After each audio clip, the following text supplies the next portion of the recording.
ആകുന്നുണ്ടോയെന്നുള്ളൂ മക്കളെ. എത്രയായി ഞാനെൻ്റെ കുട്ടി വേറിട്ട് നിൽക്കണേ. കുറച്ച് റബ്ബിൻ്റെ കൊണ്ടോട് കൊടുത്ത് നാളായിട്ട് വന്ന് കാണട്ടെ. നിലവിൽ 34,45,46,568 രൂപ വന്നിട്ടുണ്ട്. ഇതിൻ്റെ സംഘാടകർ തുടക്കം മുതൽ ശ്രദ്ധിച്ചിരുന്ന ഒരു പ്രധാനപ്പെട്ട കാര്യം ഈ സുതാര്യത ഉറപ്പുവരുത്തുക എന്നുള്ളതാണ്. അതിൻ്റെ അടിസ്ഥാനത്തിലാണ് ആപ്പ് കൊണ്ടുവന്നത്. ഈ ആപ്പിലൂടെ ആരൊക്കെ പണം നൽകി, ആരിലേക്കൊക്കെ എത്തി, ആരൊക്കെ നൽകുന്നു എന്നുള്ള കാര്യങ്ങളൊക്കെ കൃത്യമായി ജനങ്ങൾക്ക് മനസ്സിലാക്കാൻ കഴിഞ്ഞു. എന്താ കൃത്യമായിട്ട് ജനങ്ങൾക്ക് മനസ്സിലാവുക, ഈ ആപ്പ് എൻ്റെ പ്രായത്തിലുള്ള ആൾക്കാർക്ക് ഒരു പുതിയൊരു അറിവാണ്. ഈ ആപ്പ് എത്ര പൈസ നമ്മൾ ഇട്ട്, എത്ര പൈസ ആയി, എല്ലാം വ്യക്തമായിട്ട് അറിയുന്നൊരു കേസല്ലേ. അബ്ദുൾ റഹീമിനു വേണ്ടി പണം സമാഹരിച്ച സമയത്തും ഏറെ ചർച്ച ചെയ്യപ്പെട്ടത് ഒരു ആപ്ലിക്കേഷനെ കുറിച്ചായിരുന്നു. ആ ഒരു ആപ്ലിക്കേഷൻ, ആ ഒരു സോഫ്റ്റ്വെയർ ഡെവലപ്പ് ചെയ്തത് മലപ്പുറം ആസ്ഥാനമായി പ്രവർത്തിക്കുന്ന സ്പൈൻ കോഡ് എന്ന് പറയുന്ന ഒരു കമ്പനിയാണ്. മലപ്പുറം സ്വദേശികളായ 3 യുവാക്കൾ തന്നെയാണ് ആ ഒരു കമ്പനിക്ക് നേതൃത്വം കൊടുത്തതും സുതാര്യമായ ഒരു ആപ്ലിക്കേഷൻ രൂപപ്പെടുത്തിയെടുക്കുന്നതും. അവർ നമ്മളോടൊപ്പം ചേരുന്നുണ്ട്. നമുക്ക് അവരോട് തന്നെ കാര്യങ്ങൾ ചോദിക്കാം. പേരെന്തായാലും? ഷുഹൈബ്, മുഹമ്മദ് ഷുഹൈബ്. അഷർ, മുഹമ്മദ് ഹാഷിം. എങ്ങനെയായിരുന്നു ഇതിൻ്റെ ഒരു പ്രവർത്തനം? ഇത് ബിൽഡ് ചെയ്തെടുത്തത് എങ്ങനെയായിരുന്നു? ലീഗൽ അസിസ്റ്റൻറ്റ് കമ്മിറ്റി ഇങ്ങനെ ഒരു ആപ്ലിക്കേഷൻ്റെ റിക്വയർമെൻറ്റായിട്ട് ഞങ്ങളെ സമീപിക്കുകയായിരുന്നു. അപ്പോൾ അത് വെച്ചിട്ടാണ് ഞങ്ങൾ ഓൾറെഡി ഈ ഒരു മേഖലയിലുണ്ട്. അപ്പോൾ അതിൻ്റെ ഒരു അടിസ്ഥാനത്തിൽ ഞങ്ങൾ ബന്ധപ്പെട്ടു. ഞങ്ങളൊരു സിസ്റ്റം അവർക്ക് വേണ്ടി ഡെവലപ്പ് ചെയ്തു. ഇതിൻ്റെ ഒരു പ്രവർത്തനം പിന്നീട് എങ്ങനെയായിരുന്നു തുടങ്ങിയ സമയത്ത്? ആ രീതിയിൽ ആദ്യഘട്ടത്തിൽ നമുക്കൊരു ചാലഞ്ചിങ് ആയിരുന്നു. ഒരു വലിയ എമൗണ്ട്, വളരെ കുറഞ്ഞ ദിവസം. അപ്പോൾ നമ്മളൊരു ടീം വർക്കായിട്ട് ഒരുപാട് പേര് ഇരുന്നിട്ടാണ് നമ്മൾ ആദ്യം സ്റ്റാർട്ട് ചെയ്തത്. പിന്നെ ഡെവലപ്പിംഗ് പ്രൊസീജിയറായിട്ട് പെട്ടെന്ന് തന്നെ ആപ്ലിക്കേഷൻ കൊടുത്തു. അപ്പോൾ ആദ്യഘട്ടത്തിൽ ഇതിനൊരു ഇത് വന്നതെന്ന് വെച്ചാൽ, ഒരാൾ ആപ്പ് ഇൻസ്റ്റാൾ ചെയ്തിട്ട് പേയ്മെൻറ്റ് ചെയ്യുമോ എന്നുള്ളൊരു സംശയം എല്ലാവരുടെ ഭാഗത്തുനിന്ന് വന്നു. പ്രത്യേകിച്ചും കമ്മിറ്റീൻ്റെ ഭാഗത്തു നിന്നൊക്കെ പലർക്കും പല അഭിപ്രായങ്ങളായി. അപ്പോൾ അതിന് നമ്മൾ സുതാര്യത എന്ന് പറയുന്ന ഒരു കൺസെപ്റ്റ് കവർ ചെയ്യുമെന്നാണ് നമ്മൾ പറഞ്ഞത്. അത് പറഞ്ഞ പോലെ സത്യം ആയി. സുതാര്യത, എല്ലാവർക്കും പേയ്മെൻറ്റ് ചെയ്യാം. ഒരാളൊരു രൂപ കൊടുക്കുമ്പോൾ അത് കൃത്യമായി ആ ആളിലേക്ക് എത്തുന്നുണ്ടെന്ന് ഉറപ്പുവരുത്തി അതിന് റെസിപ്റ്റ് അയക്ക് ലഭിച്ച് കിട്ടുക എന്ന് പറഞ്ഞ വലിയ കാര്യമല്ലേ. അപ്പോൾ അത് അവർക്ക് കൃത്യമായി കിട്ടിയത് കൊണ്ടാവും ആളുകൾ ഇതിനെ സ്വീകരിച്ചു. പിന്നെ നമ്മൾ കുറ്റമറ്റ രീതിയിൽ നമ്മളെ കൊണ്ട് കഴിയുന്ന അത്ര ടീം ഇരുന്നിട്ട് അതിൻ്റെ ഒരു പ്രശ്നങ്ങളില്ലാത്ത രീതിയിൽ അതിനെ മാനേജ് ചെയ്തു എന്നുള്ളത് ശരിയാണ്. പക്ഷേ ആളുകൾ സ്വീകരിച്ചത് കൊണ്ടാണ് ഇത്രയും വലിയ വൾക്ക്. സ്പൈൻ കോഡ്സ് എന്ന് പറയുന്ന ആ ഒരു കമ്പനിയുടെ രൂപീകരിച്ച ഒരു ആപ്ലിക്കേഷനിൽ പണം വന്ന് വീഴുമ്പോൾ അത് ഓരോരുത്തരുടെ ഹൃദയമിടിപ്പും അവിടെ മനസ്സിലാക്കാമായിരുന്നു. കാരണം ഓരോ ഘട്ടത്തിലും പണം വന്ന് വീഴുമ്പോൾ നമുക്ക് ആ ഒരു സന്തോഷം അതിൽ കാണാൻ കഴിയുന്നുണ്ടായിരുന്നു. അപ്പോൾ ഇതിൻ്റെ ഒരു പ്രവർത്തന സമയത്ത് അതിൻ്റെ ഒരു സുതാര്യത എങ്ങനെയാണ് ഉറപ്പുവരുത്തിയത്? എന്തെങ്കിലും തരത്തിലുള്ള ഹാങ്, അതുപോലെ എന്തെങ്കിലും പ്രശ്നങ്ങൾ നേരിട്ടിരുന്നോ?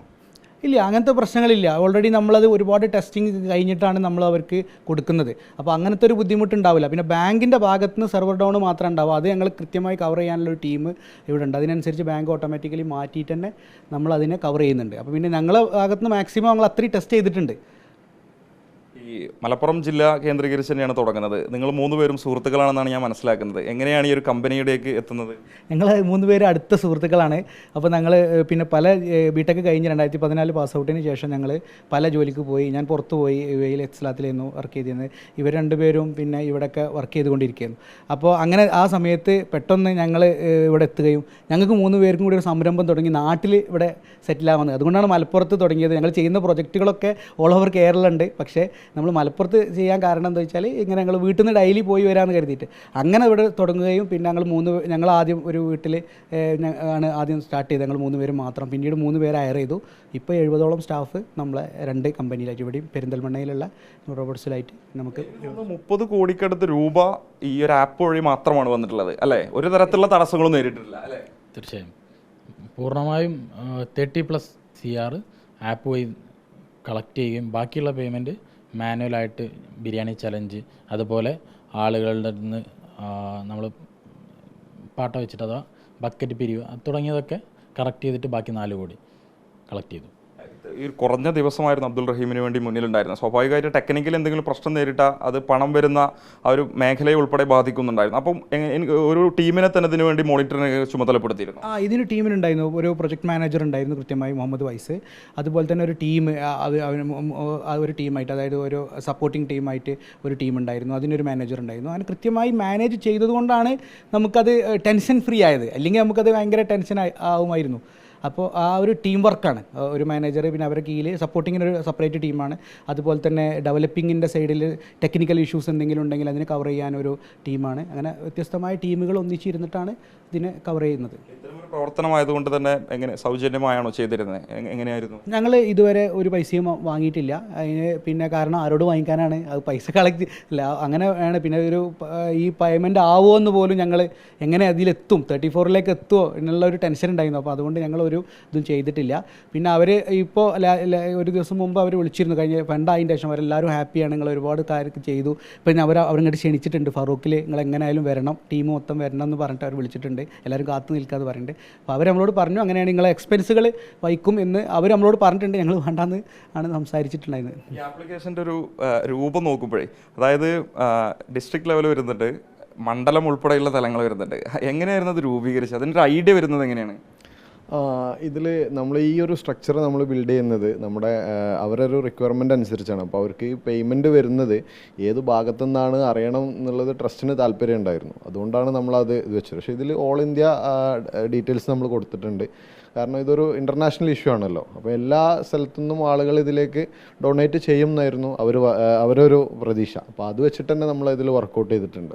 NRIs പുറത്തുള്ള ആളുകളാണല്ലോ മെയിനായിട്ട് ഇതിൽ ഫോക്കസ് ചെയ്യുന്നത്. അപ്പോൾ അതുകൊണ്ട് തന്നെ ഓൾ ഓവർ ഇന്ത്യയിൽ നിന്ന് നമ്മളത് ക്യാമ്പയിൻ ചെയ്തിട്ട് ചെയ്യാമെന്ന രീതിയിൽ പറഞ്ഞു. അപ്പോൾ അതിനനുസരിച്ചുള്ള ഇതും കാര്യങ്ങളും ഡീറ്റെയിൽസൊക്കെ ഞങ്ങൾ ആഡ് ചെയ്തു. കാരണം ഒരു മോട്ടിവേറ്റിംഗ് ടൂൾ കൂടെ അതിൽ പ്രവർത്തിച്ചെന്ന് ഞാൻ മനസ്സിലാക്കുന്നു. ചില സന്നദ്ധ കൂട്ടായ്മകളുടെയൊക്കെ പേരൊക്കെ വരുമ്പോൾ ഞങ്ങളും ഇതിൽ ഇടപെടണമല്ലോ, കൊടുക്കണമെന്നുള്ള സ്വാഭാവിക ചിന്താഗതി ബാക്കിയുള്ള ആളുകളിലൊക്കെ വരും. അതൊക്കെ അതിലൊരു മുതൽക്കൂട്ടായി പണം വരുന്നതിലല്ലേ നിങ്ങൾ ആ ഒരു കാറ്റഗറൈസ് ചെയ്തുകൊണ്ട്? ഷുവറായിട്ട് പല സംഘടനകൾക്കും അവരെ പേര് ടോപ്പേഴ്സ്, ടുഡേ ടോപ്പേഴ്സ്, അത് ഭയങ്കരമാണ്. ഇന്ന് ഞാനാണ് ടോപ്പർ കൊടുത്തതെന്നുള്ള അവർക്കൊരു ഇത്രയും വലിയൊരു ഫണ്ട് കളക്ട് ചെയ്ത് കൊടുക്കുമ്പോൾ അവർ ആ ഒരു പ്രവർത്തനത്തിൻ്റെ ഒരു ഭാഗമല്ലേ. അപ്പോൾ അത് കാണിക്കാൻ കഴിഞ്ഞു എന്നുള്ളത് ഇത് വളരെ പോസിറ്റീവായിട്ടുള്ള ഒരു ഭാഗമാണ്.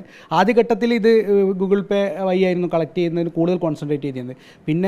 പിന്നെ ബോച്ചേൻ്റെ ബോച്ച അതുപോലെ തന്നെ ഒരുപാട് ബ്ലോഗർമാർ അല്ലേ, അവരാണ് ഈ ആപ്പ് ഇങ്ങനെ ഒരു സംഭവം ഉണ്ടെന്ന് പറയുന്നു. അത് അങ്ങോട്ട് സ്പ്രെഡ് ഔട്ട് ആയതോടുകൂടി ഈ ഒരു ടാർഗറ്റ് 4 ദിവസം കൊണ്ട് കവറപ്പ് ചെയ്യാൻ സാധിച്ചത്. വലിയ മനുഷ്യത്വം വിളിച്ചു വന്ന് വലിയൊരു ദൗത്യത്തിൽ പങ്കാളിയായി. അതിൽ നിങ്ങളുടെ ഒരു സംരംഭത്തിനും ആ നിലയിൽ വലിയൊരു സ്വാധീനം ചെലുത്താൻ കഴിഞ്ഞല്ലേ? തീർച്ചയായും വളരെയധികം സന്തോഷമുണ്ട്, എല്ലാവരോടും നന്ദിയുണ്ട്. പിന്നെ നമ്മൾ ഈ ഒരു സംവിധാനം ജനങ്ങൾക്ക് അറിയില്ലായിരുന്നു.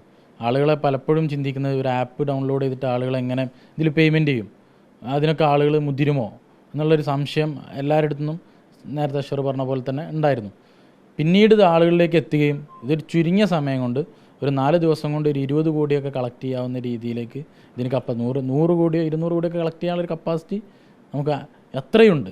പക്ഷേ ഇത്രയും കപ്പാസിറ്റി ഉണ്ടെന്ന് ജനങ്ങൾ മനസ്സിലാക്കിയതും ജനങ്ങളൊരു സ്കോർ ബോർഡ് കാണുന്ന ലാഘവത്തോടെ അത്രയും ആവേശത്തിൽ ഇതിനെ വീക്ഷിച്ചു എന്നുള്ളതും അത് ആളുകളിലേക്ക് കൂടുതൽ ഊർജ്ജം പകർന്നു എന്നുള്ളതാണ് അതിൻ്റെ വലിയൊരു വിജയം.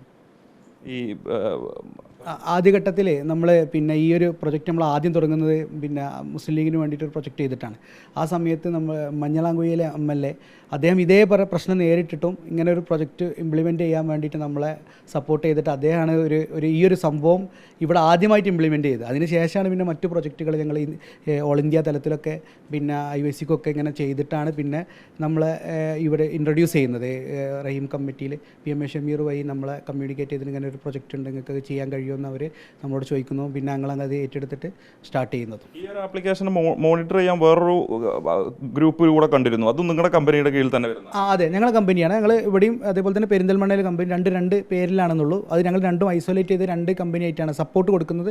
ന്യൂറോബോട്ട്സും അതായത് മാനേജ് ചെയ്യുന്നത്, ഡെവലപ്മെൻറ്റ് ആൻഡ് ബാക്കി പ്രൊസീഡിങ്സ് ഒക്കെ സ്പൈനി എന്നുള്ള രീതിയിലാണ് ചെയ്യുന്നത്. UPI ട്രാൻസാക്ഷൻ ആണല്ലോ സംഭവിക്കുന്നത്. അപ്പോൾ സ്വാഭാവികമായിട്ട് അതിൽ ഒരു വെല്ലുവിളി എന്ന് ആളുകളൊക്കെ ചിന്തിക്കുന്നുണ്ടാവുക, പൈസ അവിടെ എത്തുമോ, കൃത്യമായിട്ടുള്ളൊരു മേഖലയിലേക്ക് എത്തുമോ? അപ്പോൾ അത് കൃത്യമായൊരു ഉറപ്പ് ആ ഒരു വിഷയത്തിൽ എങ്ങനെയാണ് ഉണ്ടാക്കിയെടുക്കാൻ കഴിയുന്നത്? അത് കൃത്യമായി ബാങ്കിങ്ങിൽ നമുക്ക് ഓൾറെഡി ബാങ്കിങ് പാർട്ട്നേഴ്സ് ഉണ്ട്. ICIC, പിന്നെ അതുപോലെ തന്നെ ഒരുപാട് ബാങ്ക്, HDFC, അതുപോലെ ഫെഡറൽ, ഇവരൊക്കെ നമ്മൾ ഓൾറെഡി ഫണ്ട് കളക്ഷൻ ചെയ്തുകൊണ്ട് റിലേഷൻ ഉണ്ട്. അപ്പോൾ അവർ കൃത്യമായി അതിനുള്ള ഒരു ഇത് ചെയ്തു ഒരു API തരും. അത് വെച്ചിട്ടാണ് നമ്മൾ ഇത് ഇൻറ്റഗ്രേറ്റ് ചെയ്തിട്ട് സൊല്യൂഷൻ ചെയ്യുന്നത്. ചില സമയത്ത് പേയ്മെൻറ്റ് ഗേറ്റ് ഉണ്ട്, ചില പൊളിറ്റിക്കൽ പാർട്ടികൾക്കൊന്നും പേയ്മെൻറ്റ് ഗേറ്റ് കിട്ടില്ല. അപ്പോൾ ആ സമയത്ത് അതിന് വേറെ APIs സിസ്റ്റംസൊക്കെ ഞങ്ങൾ ബിൽഡ് ചെയ്തിട്ടാണ് ചെയ്യുന്നത്. അതൊരു ലോങ് പ്രൊസീജിയർ. നമ്മൾ ആപ്പ് ഉണ്ടാക്കി ഡെവലപ്പ് ചെയ്യുന്നതിന് അപ്പുറത്തേക്ക് ഒരു ബാങ്കിങ് പാർട്ട്നേഴ്സിന് കൂടെ ഇന്ന് ഇത് വൈറ്റ് ലിസ്റ്റ് ചെയ്ത് ഇതിലൊരു ഇഷ്യൂ ഇല്ലാതെ ഇത്രയും ബൾക്ക് പേയ്മെൻറ്റ്, അതായത് സെക്കൻഡിൻ്റെ ഉള്ളിൽ 1 സെക്കൻഡിൻ്റെ ഉള്ളിൽ 200-300 പേയ്മെൻറ്റ്സാണ് ഒരു സെക്കൻഡിൽ വന്ന് വീഴുന്നത്. അപ്പോൾ അത്രയും ബൾക്ക് പേയ്മെൻറ്റ്സിനെ കവർ ചെയ്യാൻ പറ്റുന്ന അക്കൗണ്ടിനെയാണ് നമ്മൾ സെലക്ട് ചെയ്തിട്ട് അതിന് പര്യാപ്തമാക്കിയതിന് ശേഷമാണ് നമ്മളിതിലേക്ക് സ്റ്റാർട്ട് ചെയ്യുന്നത്. എനിക്ക് തോന്നുന്നു ഇത് വേണ്ട തുക സമാഹരിച്ചതിന് ശേഷവും നിങ്ങൾക്കൊക്കെ വിളി വരുന്നുണ്ടല്ലേ?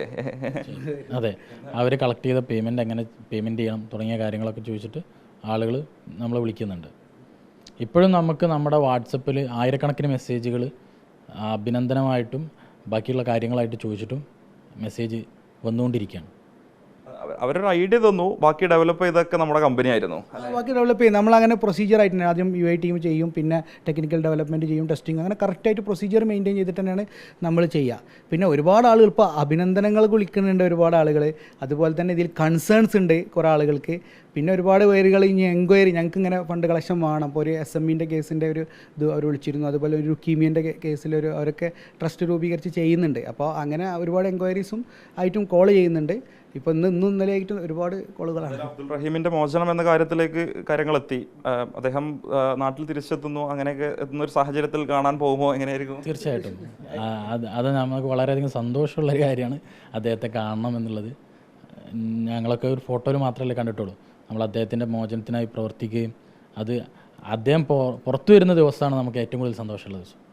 രാഷ്ട്രീയ ജാതി മതഭേദമന്യേ ആളുകൾ ഇതിനു വേണ്ടി അണിനിരന്നിരുന്നു. അതിലൊരു സാങ്കേതികമായിട്ടുള്ളൊരു സഹായം കൊടുത്തതിൽ നിങ്ങൾക്കും ആ നിലയിൽ അഭിമാനിക്കാം അല്ലേ? ഓൾ ഓവർ, അതായത് ഈ മുഴുവൻ ആളുകളും പലവിധ ചെറുതും വലുതുമായ ഒരുപാട് ആളുകൾ, ഒരുപാട് സംഘടനകൾ, നമ്മൾ ഈ വൈലൊക്കെ മുഴുവൻ അബ്ദുൾ റഹീമിന് വേണ്ടിയിട്ടുള്ള പിരിവുകൾ ചെറിയ തോതിലും വലിയ തോതിലും നടന്നുകൊണ്ടിരിക്കുക. ലോകത്തിൽ ഇപ്പോൾ നമ്മൾ അനലിറ്റിക്സ് എടുക്കുകയാണെങ്കിൽ ലോകത്തിലുള്ള എല്ലാ രാജ്യങ്ങളിൽ നിന്നും മലയാളികൾ ഇതിൽ ആപ്ലിക്കേഷൻ ഇൻസ്റ്റാൾ ചെയ്ത് കോൺട്രിബ്യൂട്ട് ചെയ്തിരിക്കുന്നു. എല്ലാ മലയാളി, അതായത് ഒരേ സെക്കൻഡിനുള്ളിൽ ലക്ഷക്കണക്കിന് 4-5 ലക്ഷം ആളുകളാണ് ഒരേ സമയം ആപ്പിൽ നോക്കിയിരുന്നു കൊണ്ടിരുന്നത്. ഫണ്ട് ആവുന്നുണ്ടോ, എത്ര ആവുന്നുണ്ട് എന്ന്. അത്രയും യൂസേഴ്സിനെ, അത്രയും ബൾക്ക് യൂസേഴ്സ് വരിക എന്ന് പറയുന്നതും അത് ലൈവായിട്ട് രാവിലെ മുതൽ വൈകുന്നേരം വരെ ഇവരൊക്കെ ആപ്ലിക്കേഷൻ നോട്ട് ചെയ്തുകൊണ്ടിരിക്കുകയാണ്. അപ്പോൾ അത്രയും ആളുകൾ സഹകരിച്ചിട്ടുള്ള ഒരു വലിയൊരു സംഭവം. അത് വളരെയധികം മലയാളികൾക്ക് എല്ലാവരും അഭിമാനമാണ്. പക്ഷേ ഈ വിജയം പൂർണ്ണമാണെങ്കിൽ അദ്ദേഹം ഇവിടെ എത്തിക്കഴിഞ്ഞാൽ 100% വിജയിച്ചു. ഇപ്പോൾ ഏകദേശം നമ്മൾ അതിലേക്ക് അപ്രോച്ച് ചെയ്യുന്നേ ഉള്ളൂ. അറിയാൻ വേണ്ടി ചോദിക്കുന്നത്, സാധാരണഗതിയിൽ ഒരു ക്ലയൻറ്റ് ഇങ്ങനെ ഒരു ആപ്ലിക്കേഷൻ രൂപപ്പെടുത്താൻ വേണ്ടി നിങ്ങളോട് സമീപിക്കുന്ന സമയത്ത് അതിന് എത്ര സമയം വേണ്ടി വരും? അതിന് ചിലവാകുന്നൊരു തുക, അതൊക്കെ? നോർമലി ഞങ്ങളൊരു പ്രൊസീജിയർ എന്താണെന്ന് വെച്ചാൽ, ക്ലയൻറ്റ് വന്നു കഴിഞ്ഞാൽ അവരെ മീറ്റ് ചെയ്തിട്ട് എക്സാക്റ്റ് അവരുടെ റിക്വയർമെൻറ്റ് ഞങ്ങൾ എടുക്കും. എന്നിട്ട് ഞങ്ങളതിനെ ഞങ്ങളെ ഇതിലേക്ക് കൺവേർട്ട് ചെയ്ത് എത്ര സമയം എടുക്കും എന്നുള്ള രീതിയിൽ ഞങ്ങളതിനെ കൺവേർട്ട് ചെയ്തിട്ട് അത് വെച്ചിട്ടാണ് ഞങ്ങളിത് ഒരു സാധനത്തിന് ഇത്ര പ്രൈസ് എന്ന് ഞങ്ങൾക്ക് പറയാൻ കഴിയില്ല. എക്സാക്റ്റ് അവരുടെ റിക്വയർമെൻറ്റ് എന്താണോ അതിനനുസരിച്ചാണ് പ്രൈസ് വരിക. ഞങ്ങൾ ഫോക്കസ് ചെയ്യുന്നതും അതിലാണ്. അവർക്ക് എന്ത് റിക്വയർമെൻറ്റ് ഉണ്ടെങ്കിലും അതിന് വേണ്ടിയിട്ടുള്ള സിസ്റ്റം ബിൽഡ് ചെയ്യും ഞങ്ങൾ. അതിനുള്ള ടീമും ഇതുണ്ട്, അത് അനലൈസ് ചെയ്തിട്ട് അവർക്ക് എന്താണോ വേണ്ടത് എന്നുള്ളത്. അപ്പോൾ അത് എത്രത്തോളം അവർക്ക് ആവശ്യകത ഉണ്ടോ അതിനനുസരിച്ചായിരിക്കും അവരെ പ്രൈസിങ്ങിന് ഒരു യൂണീക്ക്നെസ് ഞങ്ങൾ കീപ്പ് ചെയ്യുന്നുണ്ട്. ഞങ്ങൾ പ്രത്യേകിച്ച് ഈ മാർക്കറ്റിൽ ഞങ്ങൾ പ്രത്യേകിച്ച് ചെയ്യണം എന്താ വെച്ചാൽ, നമ്മൾ എന്ത് ചെയ്യുന്ന നോർമലി ഒരു കസ്റ്റമൈസ്ഡ് ഡെവലപ്മെൻ്റ് ആണെങ്കിൽ നമ്മളതിനെ കൃത്യമായി പേജായിട്ട് ഡിവൈഡ് ചെയ്യും, അതായത് സ്ക്രീൻസ് ആയിട്ട് ഡിവൈഡ് ചെയ്യും. ആ സ്ക്രീൻസിനെയാണ് നമ്മൾ കൗണ്ട് ചെയ്യുന്നത്. അപ്പോൾ ഒരു കസ്റ്റമർക്ക് കൃത്യമായിട്ട് നോളജ് പിന്നെ ഉണ്ടാവും എങ്ങനെയാണ് ഇത് വരുന്നത്, എമൗണ്ട് വരുന്നതെന്ന്. അപ്പോൾ അധികം ഞങ്ങളൊക്കെ മുമ്പൊക്കെ ചെയ്തിരുന്ന മെത്തേഡ്, അല്ലെങ്കിൽ മറ്റ് സോഫ്റ്റ്വെയർ കമ്പനികളൊക്കെ അധികം ചെയ്യുന്ന മെത്തേഡ് ഇതിന് ടൈം കാൽക്കുലേറ്റ് ചെയ്തിട്ട് അവറിന് ഇത്ര ചാർജ് അങ്ങനെയൊന്നുമല്ല. നമ്മളെ സംബന്ധിച്ചിടത്തോളം ഇത്ര സ്ക്രീനുകൾ വരും, അതിന് ഇത്ര എക്സ്പെൻസ് ആണ് വരും, ഇത്ര സമയമാണ് വരിക എന്നുള്ളതിന് കൃത്യമായ നോട്ടിങ് ഉണ്ട്. അത് BD ടീം കൃത്യമായി അവർക്ക് ഡിസ്കസ് ചെയ്തതിന് ശേഷം അവർക്കൊരു കൊട്ടേഷൻ കൊടുത്ത് ഓക്കെ ആണെങ്കിൽ നമ്മൾ അടുത്ത സ്റ്റെപ്പായിട്ടുള്ള UI അതിലേക്ക് പോകും. UI അപ്രൂവ് ആയി കഴിഞ്ഞാൽ ഡെവലപ്മെൻറ്റിലേക്ക് പോകും, പിന്നെ ടെസ്റ്റിങ്, പിന്നെ ക്ലയൻറ്റ് അപ്രൂവൽ കഴിഞ്ഞാൽ വീണ്ടും ഈ റൊട്ടേഷൻ ചെയ്യും, അങ്ങനെ ഡെലിവറി ചെയ്യും. അതാണ് നമ്മൾ. ഇനിയും ഇത്തരം ദൗത്യങ്ങളൊക്കെ വന്നു കഴിഞ്ഞാൽ തീർച്ചയായും ചെയ്തു കൊടുക്കും അല്ലേ? ഷുവറായിട്ട്. കാരണം ഇതൊരു നമ്മളെ സംബന്ധിച്ചിടത്തോളം ജീവിതത്തിൽ നമുക്ക് എന്നും മരിക്കോളം അഭിമാനിക്കാവുന്നതാണ്. അദ്ദേഹം നാട്ടിലേക്ക് വന്നു കഴിഞ്ഞാൽ ഒരു മനുഷ്യൻ്റെ ജീവൻ, നമുക്ക് എത്രയോ പേര് ക്യാൻസറായിട്ടും അസുഖങ്ങളായിട്ടും മരിക്കുന്നു, അത് ജീവൻ രക്ഷിക്കാൻ നമുക്ക് കഴിയുക എന്ന് പറയുന്നത്, അവരൊന്നും നമുക്ക് രക്ഷിക്കാൻ കഴിയുന്നില്ലല്ലോ, ഡോക്ടർമാർക്ക് പോലും പറ്റുന്നില്ല. ഈ ഒരു മനുഷ്യനെ നമുക്ക് രക്ഷിക്കാൻ കഴിഞ്ഞു. ഈ പറഞ്ഞ ആളുകൾക്ക് ഒരു രൂപ ഇട്ട ആൾക്ക് പോലും രക്ഷിക്കാൻ കഴിഞ്ഞതിൽ പങ്കാളിയായിട്ടുണ്ട്. അതിൽ 100% മരിക്കോളം നമുക്ക് അഭിമാനിക്കാം. അത് തന്നെയാണ് മലപ്പുറത്തുകാരായ 3 സുഹൃത്തുക്കളായ യുവാക്കളുടെ ഒരു സംരംഭമാണ് അബ്ദുൾ റഹീമിന് വേണ്ടി പണം സമാഹരിച്ച ആ ഒരു ആപ്ലിക്കേഷൻ ഒരുക്കുന്നത്. തീർത്തും സുതാര്യമായ പ്രവർത്തനമായിരുന്നു. അതിൻ്റേത് വലിയ രീതിയിൽ ചർച്ച ചെയ്യപ്പെടുകയും കണ്ടു. എന്തായാലും ആ ഒരു മനുഷ്യത്വം വിളിച്ചോതുന്ന ആ ഒരു പ്രവൃത്തിയിൽ തീർത്തും സൗജന്യമായിരുന്നു ആ ഒരു ആപ്ലിക്കേഷൻ്റെ പ്രവർത്തനങ്ങൾക്ക് വേണ്ടി ഇവരും സമയം കണ്ടെത്തിയത്, അതിനുവേണ്ടി സമയം നൽകിയതെന്ന് തന്നെയാണ് അവരും ഈ ഒരു ഘട്ടത്തിൽ റിപ്പോർട്ടർ TVയോട് പ്രതികരിക്കുന്നത്. വീഡിയോ ജേർണലിസ്റ്റ് വിജിത്തൂർ കടവിനൊപ്പം reporter Mubashir P. Akbar, in reporter, Malappuram.